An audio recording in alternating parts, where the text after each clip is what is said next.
In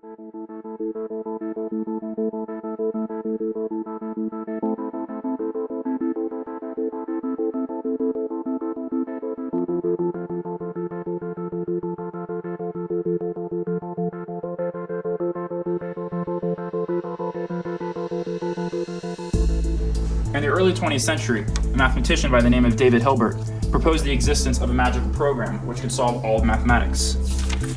The program would be coded on a set of rules, or axioms.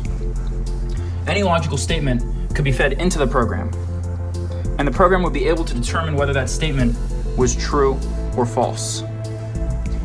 Until, in 1931, when a mathematician by the name of Kurt Gödel demonstrated that such a program was impossible to create. He showed that no matter how many rules you programmed into it, one could always generate a statement for which the program could not decide whether it was true or false. A similar question emerged regarding the limitations of computers in the early 1930s. And in 1936, Alan Turing solved the famous halting problem. Before we get into the problem, first, some background. Algorithms always do one of two things. Either they stop or they don't. They either terminate or get stuck in an infinite loop. Here's an example of an algorithm that will stop. It just prints hello. Now, here's one that actually goes on forever. Because 1 plus 1 is always equal to 2, the program will print hello for eternity.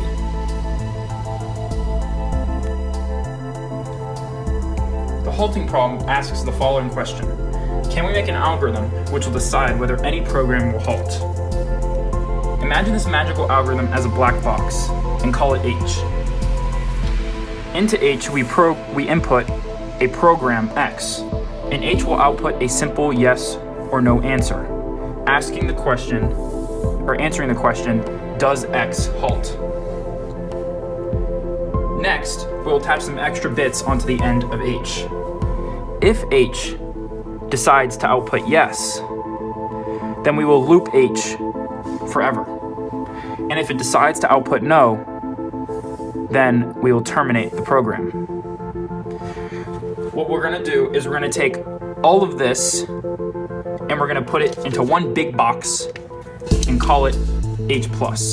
So, into H+, we input a program X into H+, and either H+ will loop forever or it will stop. Now here is the big question. What happens if we feed H+ into itself?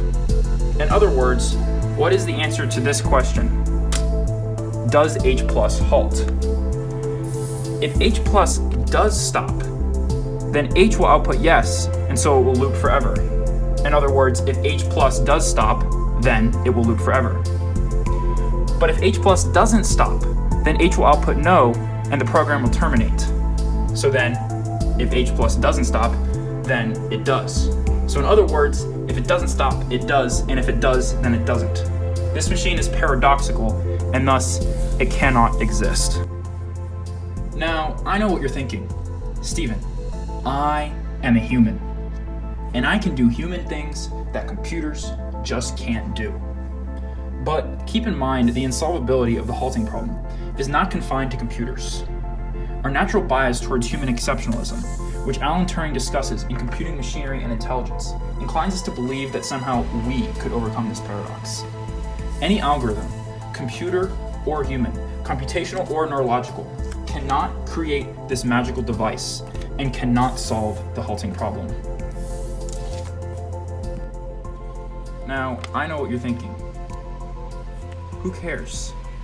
So we can't solve this convoluted computer science problem from the 1930s. Big whoop. Actually, massive whoop. The reason is that many more practical problems are actually just the halting problem in disguise. Let's say your boss asks you to create an algorithm which can determine whether an antivirus program will ever execute a malicious instruction. What do you respond back? You tell him that actually this reduces down to the halting problem, and Alan Turing showed in 1936 that such a program is impossible to create. He replies back, 1936? Don't we have fancier computers now? Here is what he doesn't seem to understand. The halting problem lies at the core of what computers can and cannot do. It doesn't matter how far we progress. It's not like we can eventually get there and solve it. It doesn't matter how hard we try. We can never make 1 equal to 2. We can never solve the halting problem. And a future advanced technological civilization could never, using all of its power, solve the instruction your boss just gave you. Tell him that. Computers can never be truly omnipotent or omniscient, and neither can we. The structure of an algorithm affords this kind of restriction. These paradoxes, like the halting problem, arise naturally.